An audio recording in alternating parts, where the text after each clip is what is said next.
Welcome back to my channel. நான் மஞ்சுமதி. இன்றைக்கி ஒரு சூப்பரான சிக்கன் ரெசிபி எடுத்துகிட்டு வந்திருக்கேங்க. எப்போ சிக்கன் எடுத்தாலும் இந்த மாதிரி ஒரு தடவை ட்ரை பண்ணி பாருங்கள். ரொம்பவே ருசியாக இருக்கும். பாருங்கள், லைட்டாக ப்ரெஸ் பண்ணோன்னே எப்படி ஆயிடுச்சுன்னு சொல்லிட்டு அவ்வளோ சாஃப்டாக ஜூஸியாக ஸ்மூத்தாக இருக்கும். அதே டைமில் கொஞ்சம் ஸ்பைஸியாக இருக்கும். கண்டிப்பாக ட்ரை பண்ணி பாருங்கள். அதுக்கு மட்டும் நம்ம சேனலை சப்ஸ்கிரைப் பண்ணலைன்னா சப்ஸ்கிரைப் பண்ணிவிட்டு பெல் பட்டன் கிளிக் பண்ணுங்கள். லைக்கும் ஷேரும் பண்ணிவிடுங்க. வாங்க ரெசிபிக்குள்ளே போகலாம். இதுக்கு நான் 1/2 கிலோ போல் சிக்கன் எடுத்திருக்கேங்க. இதுக்கு 1 spoon Kashmir red chilli powder, 1 pinch மஞ்சத்தூள், தேவையான உப்பு, 1/2 ஸ்பூன் லெமன் ஜூஸ் எடுத்திருக்கேன். இதை எல்லாத்தையுமே நல்லா மிக்ஸ் பண்ணிக்கலாம். மிக்ஸ் பண்ணிவிட்டு ஒரு 25 நிமிஷம் ரெஸ்ட் விட்டுடலாம். அப்படியே இந்த லெமன் ஜூஸ், மிளகாத்தூள் எல்லாமே நல்லா ஒன்றுக்கு ஒன்று மிக்ஸ் ஆகி இருக்கட்டும். டிஸ்டர்ப் பண்ணாமல் விட்டுடலாம். இந்த கேப்பில் ஒரு பேன் எடுத்துக்கலாம். பேன் நல்லா ஹீட் ஆனதும் 1/2 ஸ்பூன் போல் மல்லி, 1/2 ஸ்பூன் போல் சோம்பு, 1/4 ஸ்பூன் மிளகு, 2 பட்டை குட்டி குட்டியாக, 2 கிராம்பு, 2 காஷ்மீர் ரெட் சில்லி எல்லாத்தையும் நல்லா வதக்கிக்கலாம். லைட்டாக வதங்கினதுக்கு அப்புறம் 1 ஸ்பூன் போல் சீரகம் எடுத்துக்கலாம். சீரகம் நல்லா செரிமானத்தை கொடுக்கும், அதனால நான் எடுத்துக்கிறேன். ஒரே ஒரு ஏலக்காய். இது எல்லாத்தையுமே நல்லா வதக்கிக்கலாம். ஹீட் ஏறட்டும். இந்த மல்லி, மிளகோட கலர் லைட்டாக சேஞ்ச் ஆகும்போது நம்ம ஃப்ளேம் ஆஃப் பண்ணிடலாம். பாருங்கள், நம்ம வதக்க வதக்க அந்த ஸ்மெல்லு வரும். மல்லிலாம் கலர் லைட்டாக சேஞ்ச் ஆகிடுச்சு. இப்போ நான் இதை அரைச்சிட்டு வந்துடலாம் ஆற வச்சு. இப்போது அதே பேனில் நான் 3 ஸ்பூன் அளவு எண்ணெய் எடுத்துக்கிறேன். 2 பெரிய வெங்காயத்தை இதை மாதிரி மெல்லிஸாக கட் பண்ணி வச்சுக்கிறேன். அதையும் போட்டுடுறேன். எண்ணெய் ஹீட் ஆகிடுச்சு. ஒரு கொத்து கருவேப்பிலை. இதை நல்லாவே வதக்கிக்கலாம். மீடியம் சைஸ் வெங்காயம்னா 2 எடுத்துக்கோங்க. ரொம்ப பெரிய வெங்காயம்னா ஒன்றே போதும். இது நல்லா வதங்கட்டும். கண்ணாடி பதம் வர வரைக்கும் அப்படியே விட்டுடலாம். இப்போ நல்லாவே வெங்காயம் வதங்கிருச்சு. 1/2 ஸ்பூன் போல் இஞ்சி பூண்டு பேஸ்ட் போட்டுக்கலாம். இஞ்சி பூண்டு பேஸ்ட் போடும்போது நல்லா ஆனில் வச்சுக்கோங்க. அதுக்கப்புறம் ஃப்ளேமை மீடியம் கொண்டு வந்துடுங்க. இப்போ இஞ்சி பூண்டோட பச்சை வாசனை போயிடுச்சு. இப்போ நம்ம ஊற வச்சுருக்க சிக்கன் எடுத்துக்கலாங்க.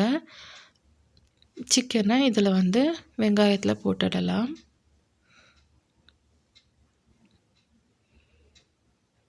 மீடியம் ஃப்ளேம்லேயே இருக்கட்டும். ரொம்ப ஆன்லலாம் வைக்க தேவையில்ல. இப்போ ஒரு 2 மினிட்ஸ் அப்படியே இருக்கட்டும்ங்க.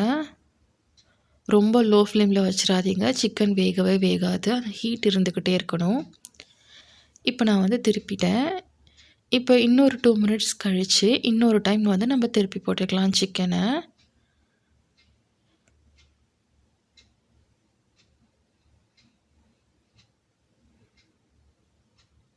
இப்போ எல்லாத்தையுமே திருப்பி போட்டாச்சு. இதை ஒரு 8 மினிட்ஸ் மீடியம் ஃப்ளேமில் வச்சு குக் ஆகட்டும். தண்ணி எதுவுமே ஊற்ற தேவையில்லைங்க. ஒரு 2 மினிட்ஸ் ஒன்ஸ் எடுத்து நம்ம கிளறி விட்டுக்கிட்டே இருந்தாலே போதும். பாருங்கள், சிக்கன்லேருந்து எவ்வளோ தண்ணி ரிலீஸ் ஆகுது அப்படின்னு சொல்லிட்டு.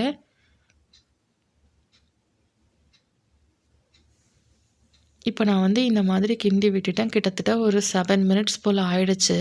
தண்ணிலாம் எப்படி சுண்டிடுச்சு பாருங்கள். நல்லாவே சிக்கன் வெந்திருக்கும்.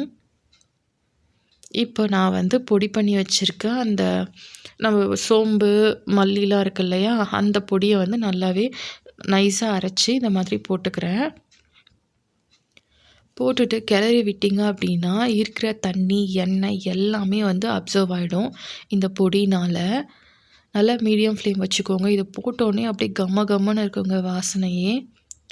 காரம் எல்லாம் உங்களுக்கு தகுந்த மாதிரி போட்டுக்கோங்க. நான் அதிகமாக காரம் சாப்பிட மாட்டேன் அப்படின்னா மிளகுலாம் கம்மி பண்ணிக்கோங்க. நான் காரத்துக்காக தனி மிளகாய் போடல. Kashmiri red chilli powder, Kashmir red chilli போட்டுக்கிறேன். அதனால இது அதிகமாக காரம் இருக்காது. ஸோ நான் மிளகு கொஞ்சம் அதிகமாக சேர்த்துக்கிட்டேன். இப்போது இந்த மசாலாலாம் ஒன்றா கலக்கணும் இல்லையா, அதனால் நான் 2 ஸ்பூன் போல் தண்ணி ஊற்றிக்கிறேன்.